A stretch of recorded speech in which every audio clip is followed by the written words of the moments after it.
Baka ngayon, may stop na yan. Firing squad natin yung sino yung gago na yan na gumagawa na ito, preference nito. This is malaking offense ito, di ba?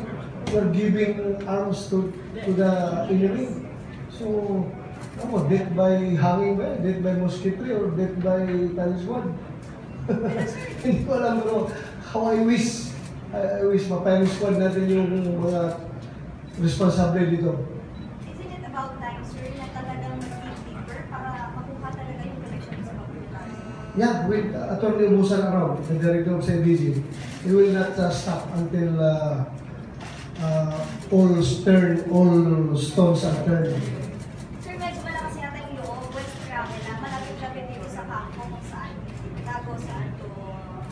Malakas na yun, smile pa ka, Malakas na yun, smile pa ka.